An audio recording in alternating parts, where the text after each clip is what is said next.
I am Ankita Khanka and welcome to my YouTube channel. कैसे हैं आप सभी? आई होप आप सब अच्छे होंगे। हम लोग भी यहाँ बिल्कुल ठीक है। तो आज की ब्लॉग की शुरुआत हो रही है मेरी 4 बजने वाले हैं। वैसे मैंने सोचा था ये वाला जो वीडियो बनाऊँगी वो बाहर पर बनाऊँगी, लेकिन आज थोड़ा मौसम ख़राब है जिस वजह से मुझे अंदर ही बनाना पड़ रहा है ये वाला वीडियो। मॉर्निंग से ही डेली ब्लॉग शूट नहीं किया क्योंकि कुछ प्रॉब्लम्स चल रही थी जो सॉर्ट आउट नहीं हो रही थी। तो मैंने सोचा चलो ठीक है अभी Q&A वाला डाल देती हूँ, क्योंकि Q&A मैंने करे हुए ना बहुत दिन हो गए हैं। 2-3 दिन पहले ही डाला था मैंने, तो बहुत लोगों के आए थे मैसेज इंस्टाग्राम में भी और उसमें यूट्यूब पे भी। तो मेरे को लगा कि आज रिप्लाई करना चाहिए इस चीज़ का। तो चलिए आज का व्लॉग शुरू करते हैं। मेरा जो व्लॉग होगा उसमें मैं आपके जो भी Q&A है वो रिप्लाई करूँगी। साथ में आप लोग जो मुझे प्यारे प्यारे कमेंट करते हो ना, तो वैसे तो मैं रिप्लाई कर देती हूँ, लेकिन उनका भी मैं अभी रिप्लाई दे दूँगी। तो चलिए शुरू करते हैं। बस जो कमेंट आया था मेरे कम्युनिटी पोस्ट में जो कि मैंने यूट्यूब पे डाला था, तो पहले जो आया है क्वेश्चन वो है ममता बिश जी का। तो वो कहती है कि when you are coming back to India. तो हम लोग आने वाले हैं नवंबर लास्ट में, और कंफर्म है वो तो कि नवंबर लास्ट तक हम लोग आ ही जाएंगे, क्योंकि मेरे हस्बैंड जी का कोर्स कंप्लीट हो रहा है तो एग्ज़ाम होगा, उसके बाद नवंबर लास्ट तक हम लोग। दूसरा मैसेज जो आया है वो है वीरेंद्र नेगी जी का, और ये लिखता है कि आपने अपना नाम अंकिता खान क्यों व्लॉग क्यों रखा है। तो मैं एक चीज़ और क्लियर करना चाहती हूँ। अभी थोड़े दिन पहले मैं लाइव भी आई थी, तो लोगों को लगा कि मॉमडन है क्योंकि खान है। वो खान नहीं है, वो खनका है। तो खनका कास्ट है, वो मायके वाली कास्ट है मेरी, और मैं मॉमडन नहीं हूँ, हिंदू ही हूँ।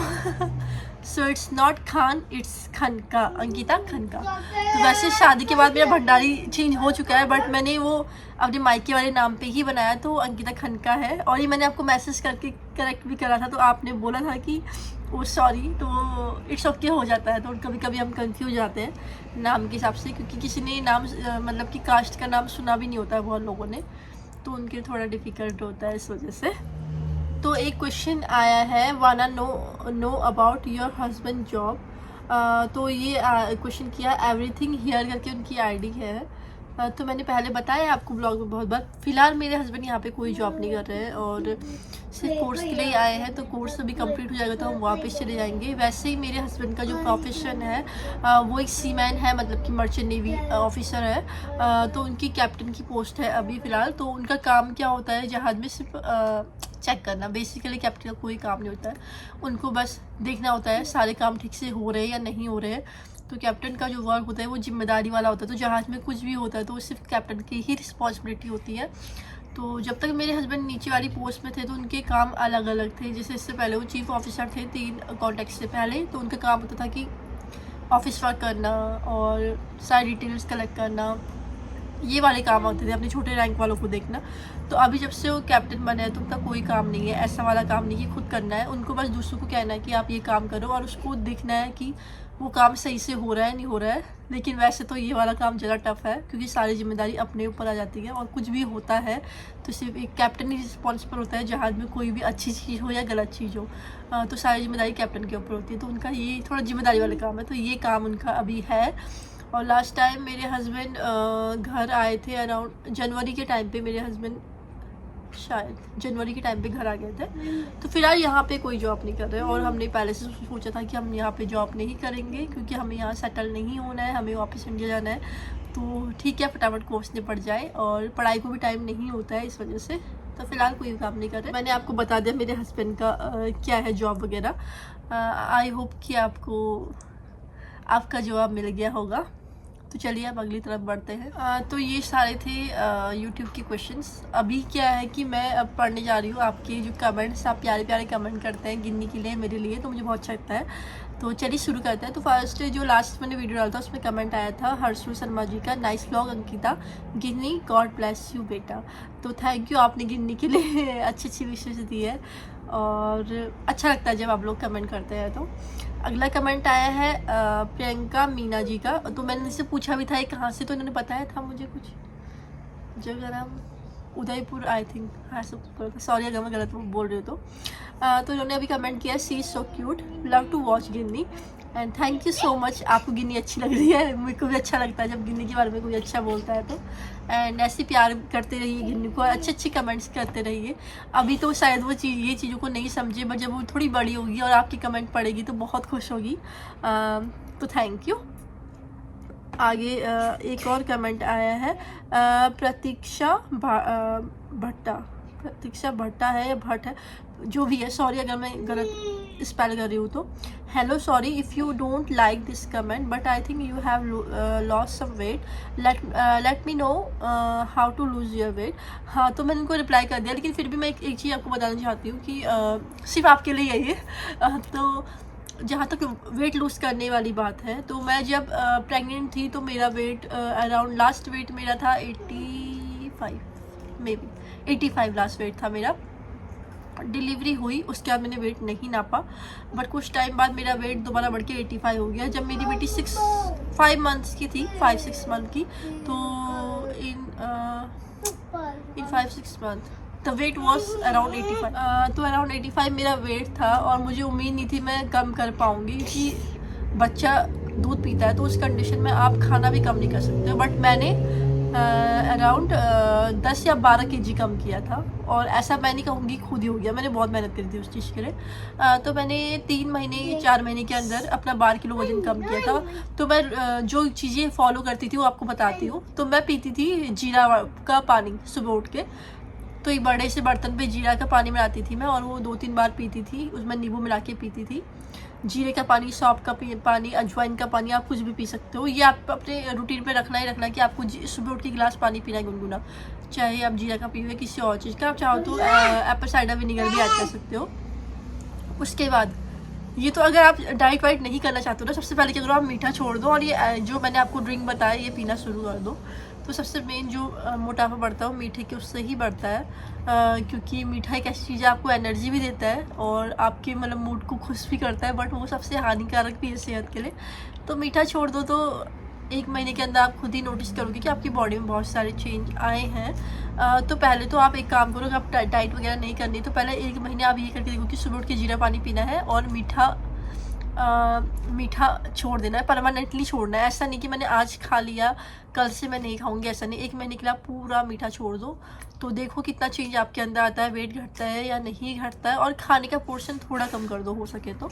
बट मेन मीठा है, पहले वो छोड़ के देखो। अगर आपको लगता है कि थोड़ा ही फ़र्क पड़ा, ज़्यादा नहीं पड़ा, तो फिर आपको पोर्शन कम करना पड़ेगा। जैसे आप 4 रोटी खाते हैं तो फिर वो 3 ही खानी पड़ेंगी आपको, या 2 ही खानी पड़ेगी, तो ऐसे करके होता है। तो मुझे भी ये सारी बातें डाइटिशियन ने बताई थी, तो तब मुझे थोड़ा बहुत पता है। जितना मुझे लगता है कि मीठा बहुत असर करता है इन चीज़ों में, तो आप ये करके मीठा छोड़ के आप ट्राई करना अगर हो सकता है तो वही चीज़ आपको करना पड़ेगा। तो जिस टाइम पे मैंने आपको बताया था गिन्नी को चोट लगी तो बहुत लोगों ने अपना कंसर्न दिखाया था, तो मुझे बहुत अच्छा लगा था। और तो उन लोगों ने बहुत सारे मैसेज भी आए थे उस टाइम पे। तो पहले हर्ष शर्मा जी का मैसेज आया था कि please take care of Ginni, be careful when you are going outside with Ginni. और हाँ यार, ये मुझे भी लगता है कि जब मैं घर से बाहर निकलती हूँ तो बहुत ज़्यादा ज़रूरत है कि बच्चे का ध्यान रखो। तुम किसी डेस्टिनेशन में पहुँचते हो, ठीक है, वहाँ पे फिर भी सेफ है, लेकिन रास्ते में बच्चों को जाना इज़ टू डिफ़िकल्ट। और मेरे हस्बैंड मुझे तब से हमेशा कहता है कि यार तू या तो मत जा, या तो ध्यान से स्कूल लेके जा। तब से मैं नेक्स्ट टाइम जब मॉल गई थी तो उस टाइम मैंने गिन्नी का बहुत ज़्यादा ध्यान रखा। और अब मैं कोशिश करूँ ना कि मैं नज़दीक में जाऊँ तो उसको स्टॉलर नहीं लेके जाऊँ, गोद में ही लेके जाऊँ, क्योंकि स्टॉलर से वो कब नीचे से निकल जाती है मेरे को पता नहीं चलता है। तो कुछ चीज़ें मैं अभी ध्यान रखने की कोशिश कर रही हूँ कि वो अगले बार ऐसा इंसिडेंट ना हो। टच वुड की ऐसा कुछ नहीं हुआ कि ज़्यादा चोट आई हो, लेकिन ये है कि उसको पेन बहुत हुआ था और ब्लड जहाँ पे निकल जाता है ना, बहुत मतलब घबराहट हो जाती है मुझे। बट मैंने पता नहीं कैसे उस टाइम पे हिम्मत आ गई, मैंने मैनेज कर लिया चीज़ों को। तो जिस टाइम पे गिन्नी गिरी थी तो उस टाइम पे बहुत लोगों ने किया था कमेंट। तो अगला जो कमेंट आया था वो अंजलि का आया था, तो उन्होंने लिखा था OMG प्लीज़ ध्यान रखो गिन्नी का। तो वो भी यहीं रहती है तो उनको पता है कि यहाँ पे कितनी डिफ़िकल्टी है। तो जिनके बच्चे हैं, माएँ बेहतर समझ सकती कि कैसा होता है यहाँ पे बच्चों को केयर करना, और ख़ासकर बच्चा अगर इंडियन हो तो। अगर आप कभी पार्क पे जाओ, कहीं भी जाओ, आप दूसरी नेशनलिटी वाले बच्चों को देखोगे ना, बहुत शांत होते हैं, स्टॉलर में बैठे रहेंगे, आप कहोगे नहीं वो बच्चे हैं, वैसे डॉल की तरह बैठे रहते हैं। जब उनके पैर उठाते हो तब उठते हैं। हमारे बच्चे ऐसे नहीं होते हैं, खुद ही कूद मारते हैं स्टॉलर से। तो इंडियन बच्चों को तो खासकर कोई भी बहुत ध्यान रखने की ज़रूरत है। पहले तो मुझे उतना लगता था, लेकिन गिनने के साथ अब मैं डर गई हूँ। उसने मेरे मन में ऐसा डर बैठा दिया तब से। तो मुझे भी लग रहा है कि हाँ यार, हम लोग को थोड़ा ज़्यादा टेक केयर करने की ज़रूरत है। और अगला जो कमेंट आया था वो मीनाक्षी राव जी का आया था, तो ये मेरी फ्रेंड है और उन्होंने लिखा था beautiful blog, take care dear. तो हाँ यार, मैं कोशिश करूँगी कि मैं केयर करूँगी इनकी। वैसे तो मैं करती हूँ, बट ज़्यादा ज़रूरत है मुझे भी, ऐसा लग रहा है। तो कुछ दिनों से मैं ध्यान दे दूँगी कुछ ऐसा ना हो दोबारा। और नेसेसरी कहीं हर जगह बच्चों को लेके जाना सही भी नहीं है, तो वो चीज़ें भी मैं अपनी तरह से मैनेज करने की कोशिश कर रही हूँ। लेकिन मैं बाहर उसको सिर्फ इसीलिए लेके जाती हूँ ताकि घर में मेरे हस्बैंड को टाइम मिले, वो पढ़ाई कर सके। बट आज का मौसम भी सही नहीं हो रहा, तो कब बारिश आ रहा है, कभी कुछ आ रही है, मतलब कभी तूफान जैसा भी आ जाता है, तो वो सेफ़ नहीं है उन चीज़ों में। बट मेरे बाहर जाने का यही रीज़न है कि थोड़ा मेरे हस्बैंड को टाइम मिल जाए पढ़ाई करने का। तो और कोई ऐसा रीज़न नहीं है कि रोज़ ही लेके जाना है बच्चों को बाहर। तो मेरी एक और सब्सक्राइबर है, उनका नाम प्रीति है, तो उनकी आईडी किसी और नाम से। तो उनका एक आया था कमेंट, अभी पढ़ रही हूँ। Are you Marwari, because Bhandari हमारे महेश्वरी में ही आते हैं। तो हम लोग मारवाड़ी नहीं हैं, हम लोग उत्तराखंड से हैं, हम लोग पिथौरागढ़ से हैं, और हम लोग हैं पहाड़ी कुमाऊनी, आप कुछ भी कह सकते हैं। तो हाँ, आई नो कि कास्ट कहीं कहीं पे बहुत जगह अलग, मतलब कि जैसे हमारे वहाँ भी होती है राणा कास्ट होती है, तो वो लोग वहाँ भी होती है। ऐसे बहुत सारी कास्ट है जो सिमिलर होती है, बट हम लोग वो वाले भंडारी नहीं है, मारवाड़ी वाले। हम लोग पिथौरागढ़ के हैं, तो फिर पहाड़ी है। तो भंडारी अलग अलग भी होते हैं, जैसे कि गढ़वाली भी होते हैं और कुमाऊनी भी होते हैं, तो सबका अलग अलग रहता है। तो हम लोग पहाड़ से हैं, तो तभी। और प्रीति जी हमेशा मेरे को मतलब रिप्लाई करते हैं, और अच्छा लगता है जब बात होती है तो। और लास्ट टाइम जब मैं लाइव में भी गई थी, तो उनसे बहुत देर तक बात हुई थी, तो मुझे बहुत अच्छा लगता है। एक अपने पल वाली फीलिंग आती है कि हाँ, हम लोग विदेश में रहते हैं, लेकिन हाँ, हमारे पास बहुत लोग ऐसे हैं जिनसे हम बातें कर सकते हैं, अपनी बातें शेयर कर सकते हैं, तो वही चीज़ होती है। थैंक यू यार, एक सोशल मीडिया से मुझे ऐसे बहुत सारे लोग मिले हैं जिससे मैं कनेक्ट कर पाती हूँ, और जिनको मैं नहीं जानती हूँ वो भी मेरे को मैसेज करते हैं, तो बहुत अच्छा लगता है। क्योंकि जान पहचान वालों से ना आपकी बात हो ही जाती है, बट अननोन लोग आपका वीडियो देख के आपको कुछ अप्रिशिएशन दे रहे हैं, बात करते हैं, तो उस कंडीशन में ना मुझे बहुत अच्छा लगता है, मैं दिल खुश रहता है। तभी मैं कोशिश करती हूँ कि सारे कमेंट रिप्लाई कर दूँ, तो मैं ज़्यादातर कर देती हूँ मैं रिप्लाई। कहीं पर अगर मैं नहीं कर पाती तो उसके लिए सॉरी यार, कभी भी हो जाता है बच्चे, या मैं चीज़ें भूल जाती हूँ, तो उस कंडीशन में नहीं कर पाती हूँ। लेकिन ज़्यादातर मैं कोशिश करती हूँ कि सारे कमेंट रिप्लाई कर दूँ। मेरे लाइव वीडियो में बहुत सारे लोगों के मैसेज आए थे, तो एक नाम मैं भूल गई हूँ, लेकिन मैसेज आया था। और मुझे ना इंस्टाग्राम में भी बहुत लोगों के मैसेज आ रहे हैं कि जॉब से रिलेटेड या फिर ये। तो मैं पहले तो इसको क्लियर करना चाहती हूँ, मुझे यहाँ की जॉब का कोई आइडिया नहीं है।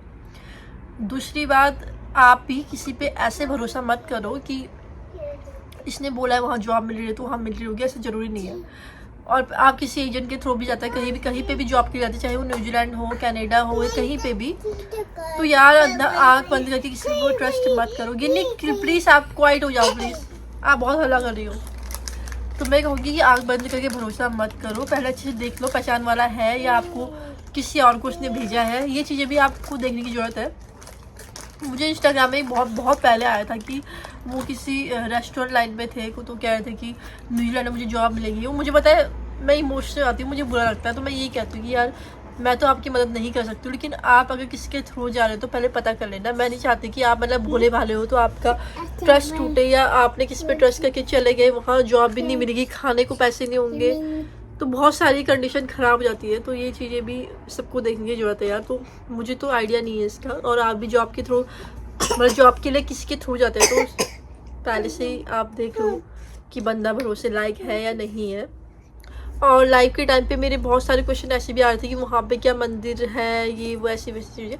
तो लोगों को लगता है ना फॉरेन कंट्री है तो हिंदू का कुछ नहीं होता, ऐसा नहीं है। यहाँ पे क्या कि सब चीज़ के लिए अच्छा ही है। अगर आप मतलब जैसे हम लोग हैं, हमारे लिए तो मंदिर है ही, और ऐसा नहीं कि कब एक ही मंदिर, ऐसा नहीं, बहुत सारे मंदिर है। तो अलग अलग जगह है, अभी तक मैं सिर्फ 1-2 ही जगह गई हूँ, लेकिन सब के लिए अच्छा ही है। जैसे पंजाबी के भी गुरुद्वारा वगैरह यहाँ पे है, तो ऐसा है कि अपने धर्म के लिए यहाँ पे अच्छा है। और इंडियंस भी बहुत ज़्यादा रहते हैं, ज़्यादातर इंडियंस रहते हैं, चाइनीज़ रहते हैं, तो ऐसा भी नहीं है कि आपको बिल्कुल इंडियन नहीं दिख रहे हैं, ऐसी वाली यहाँ पे कुछ नहीं है। तो सब कुछ ठीक है उस हिसाब से, तो सारे आपको अपनी नेशनलिटी के लोग यहाँ पे मिल जाते हैं। तो एक क्वेश्चन मुझसे बहुत बार पूछा जाता है कि आप जॉब के सिलसिले में आए हैं या आप क्या जॉब करते हैं, आप जॉब क्यों नहीं करते हैं। तो इसका रिप्लाई मैं आपको दे देना चाहती हूँ। पहली बात तो मेरा विजिटर वीज़ा है, तो जॉब अप्लाई मतलब मेरे इसमें अलाउ ही नहीं है कि मैं जॉब करूँ। और दूसरी चीज़ ये है कि बच्चे के साथ मैं जॉब नहीं कर सकती, तो फिलहाल मैं यहाँ पे कोई भी जॉब नहीं कर रही और ना मेरा प्लान है कोई जॉब करने का, क्योंकि या तो बच्चे की केयर करने वाला कोई होता तो उस कंडीशन में मैं सोचती, बट मेरे को पता है कि मेरे बच्चे की केयर करने वाला कोई नहीं है मेरे अलावा, तो जॉब का मेरा कोई यहाँ पे चांस नहीं बनता है ना गिन्नी? यच बोलो, हाय बोलो सबको, सबको हाय बोलो, हेलो बोलो, बिस्किट खाओगे बोलो। तो मुझे इंस्टाग्राम में एक मैसेज आया था साक्षी धोनी जी का, वो वाली साक्षी धोनी नहीं है जो मत कर धोनी जी वाली साक्षी धोनी नहीं, कोई साक्षी धोनी जी का मेरे को आया था कमेंट कि आप की क्वालिफिकेशन गिनी बात कर दो, आपकी क्वालिफिकेशन क्या है? तो मेरी क्वालिफिकेशन ये है जो सामने बैठी है मेरी गोद में। I am just joking. तो मैंने MSc करी हुई है जूलॉजी से, उसके बाद मैंने B.Ed किया हुआ है और फिलहाल मैं अभी कुछ जॉब नहीं कर रही हूँ। और BSc MSc किया था, उसके बाद जब B.Ed किया था उसके बाद गिनी हो गई थी B.Ed के बाद, तो मैंने कहीं टीचिंग के लिए भी अप्लाई नहीं किया, तो अभी फ़िलहाल जॉब का कुछ नहीं हो रहा है और मैंने सोचा भी नहीं है। तो एक क्वेश्चन और आया था रोशनी जी का, तो वो पूछ रही थी कि आपकी एज कितनी है। तो वैसे तो लड़कियों की एज लड़कियां बताती नहीं, लेकिन मैं आपको बता देती हूँ क्योंकि मैं लड़कियों में नहीं आती हूँ, क्योंकि मेरा एक छोटा बच्चा है, मैं दूसरी कैटेगरी में आने लगी हूँ। तो मैं आपको बता देती हूँ, तो मेरी एज अभी है 29 ईयर्स और नेक्स्ट जनवरी से मुझे 30 लग जाएगा, तो मैं 30 की हो जाऊँगी, फिर मैं 30s में चली जाऊँगी। वैसे बहुत लोग नहीं बताते, बट मुझे लगता है कि एज छुपाने जैसा कुछ है, क्योंकि अब बच्चा हो गया, शादी हो गई, तो तुम छोटे बच्चे तो हो नहीं जो अपनी एज छुपाओगे, या शादी की उम्र निकल रही है तुम बताना चाहते हो, तो वाली कोई कंडीशन नहीं है, तो इसलिए मैं नहीं छुपा। तो एक ख़तरनाक क्वेश्चन मुझे आया था, ना मुझे याद नहीं है, लेकिन मतलब मैं सोच के मतलब मेरे को लगा कि इसमें क्या रिप्लाई करूँ, तो उनका क्वेश्चन ये था कि do you believe in Karma. तो मैं आपको बताती हूँ, आई डोंट नो यार सच में, क्योंकि ये तो मैं बिलीव करती हूँ कि आप गलत करोगे तो आपके साथ गलत ही होगा। और एक चीज़ बहुत ज़्यादा बिलीव करती हूँ, आपने अगर किसी को कोई सिचुएशन दे दी तो आप सोचते हो कि आपके साथ कभी कुछ ऐसा नहीं होगा, लेकिन वही सिचुएशन आपके पास आती है और वही आती है। बताए जी, किसी ने किसी कंडीशन में आपने किसी का कुछ बुरा कर दिया, आपको पता है कि आपने बुरा किया है, चलो गलती से हो गया वो चीज़ अलग होती है, आपको पता है कि आपने बुरा किया है, तो वही चीज़ आपके साथ भी होगी, वही वो आप भी फील करोगे जो उसने फील किया है। और ऐसा नहीं है कि कोई कहता है कि इसका ऐसा हो जाए तो उससे हो जाता है, नहीं मैं इसकी सख्त मतलब बिल्कुल भी नहीं मानती, लेकिन ये चीज़ है कि मैं भगवान पे बहुत ज़्यादा बिलीव करती हूँ, तो मैं सोचती हूँ कि जैसा आप करते हो वैसा ही भरते हो, तो अगर किसी का आप जानबूझ के बुरा करोगे ना तो वो आपके ऊपर ही दोबारा आएगा घूम फिर के। इसलिए हमेशा ना, अभी तुम खुश हो, तुम्हारी लाइफ में सब कुछ अच्छा चल रहा है, तो उस चीज़ का मतलब ये निकालना चाहिए कि यार मैं इसका गलत करूँगा तो मेरा क्या बिगड़ेगा, ऐसा नहीं सोचना चाहिए। बस जो तुम्हें भगवान ने दिया उसका शुक्रगुजार हमेशा होना चाहिए। तो मैं भी ऐसा फील करती हूँ कि मैं संतुष्ट हो जाती हूँ बहुत जल्दी, कुछ भी भले छोटी चीज़ मुझे मिले तो मैं जल्दी संतुष्ट हो जाती हूँ। तो मैं हर वक्त भगवान को, कंप्लेन तो हर कोई करता है यार, जब दुख की घड़ी आती है तो करता है कि हमेशा ऐसा हुआ, ये हुआ, लेकिन मैं हमेशा भगवान को थैंक यू कहती हूँ कि भगवान आपने मुझे एक बहुत अच्छी ज़िंदगी दी है और थैंक यू, आपने मेरे लिए ये किया है, आपने मुझे ऐसी चीज़ें दी है जो शायद मैं डिजर्व भी नहीं करती थी। तो हमेशा भगवान को शुक्रिया करना भी ज़रूरी है। बाकी अच्छों के साथ अच्छा ही होता है, और कोई चीज़ अगर हमें लाइफ में नहीं मिलती है तो उसका रिग्रेट नहीं होना चाहिए। पहले मुझे होता था जब एज कम थी, समझ नहीं थी, तो मैं सोचती मुझे ये नहीं मिला, मुझे ये दिन में होना चाहिए था हमेशा ऐसा क्यों। लेकिन अब मैं सोचती हूँ कि भाई जो होता है अच्छे के लिए होता है, भले हमें बुरा उस टाइम बहुत लगता है कि हाँ ये हुआ, ऐसा नहीं होना चाहिए, लेकिन एट द एंड हम सोचते चल ठीक है उस टाइम पे ये चीज़ हुई तो अच्छी हुई, अभी हमें ये इससे बच गए, ऐसा मैं सोचती हूँ। तो ठीक है, जो होता है अच्छे के लिए होता है, मैं इसमें बिलीव करती हूँ। तो एक सवाल ये भी आया था कि गिन्नी कितने साल की है, तो गिन्नी अभी है 22 मंथ्स की और अगस्त 25 को गिन्नी हो जाएगी 2 साल की, है ना गिन्नी? वो ऐसे मुंडी हिला रही है जिसको कितना पता है। तो ये थे कुछ क्वेश्चन जो आपने मुझे पूछे थे, और अगर अभी भी आपको कोई क्वेरी है तो आप मैं कहीं पे भी कमेंट करो, मैं आपको नेक्स्ट वीडियो में वो चीज़ें क्लियर कर दूँगी। आई होप कि आप लोगों को मेरा वीडियो अच्छा लगा हो। तो यार अगर वीडियोस अच्छे लग रहे हो तो मुझे प्लीज़ आप कमेंट कीजिए, बताइए। और मैं तो ये नहीं कहती कि आपको अच्छे लग रहे हैं, आपको गंदे भी लग सकते हैं, मेरी बात पसंद नहीं भी आ सकती, क्योंकि हर किसी को ना कोई चीज़ जरूर नहीं पसंद आए। तो जी जो चीज़ आपको पसंद नहीं आती वही बताइए, क्योंकि ये सिर्फ प्लेटफॉर्म ऐसा ही नहीं है कि आपको दूसरी की तारीफ ही करनी। तो आपको मेरे ब्लॉग कैसे लग रहे हैं आप ज़रूर बताना कमेंट सेक्शन में। और आजकल ना मुझे आप लोग कमेंट करते हो तो अच्छा लगता है। पहले ना कभी कभी ऐसा भी होता था कि कोई कमेंट नहीं करता था, बट मैं बोल देती थी अपनी तरफ से कि मुझे कमेंट करना है ये वो, ताकि कोई करे, लेकिन बहुत कम लोग करते थे। तो अभी मुझे कमेंट आते हैं तो अच्छा लगता है। आप मुझे पता चलता है कि मतलब मैं ब्लॉग तो बना रही हूँ लेकिन दूसरे का रिस्पांस कैसा है, क्योंकि ऐसा होता है ना, मैं खुद वीडियो देखती हूँ तो मुझे वो उतने अच्छे नहीं लगते, सच बताओ तो। कोई कोई बहुत अच्छा लगता है, कोई कोई नहीं लगता है। तो मैं ये भी जानना चाहती हूँ कि मेरे वीडियो आपको कैसे लग रहा है, तो इससे आप ये तभी पता चलेगा जब आप कमेंट करोगे। तो आई होप आपको वीडियो अच्छा लगा हो। तो वीडियो अच्छा लगा हो तो please like share and comment. And अब हम मिलेंगे अगले व्लॉग में, तब तक के लिए बाय बाय। और मेरी बेटी ना, मैं आपसे बात कर रही थी और कपड़ा इतना गंदा कर दिया, आपको दिखाती हूँ। मेरी बेटी गिन्नी किसने निकाले सॉक्स इतने सारे, किसने करा है, इतना फैलाया किसने है? तुम्हारे कपड़े चेंज कर देती हूँ।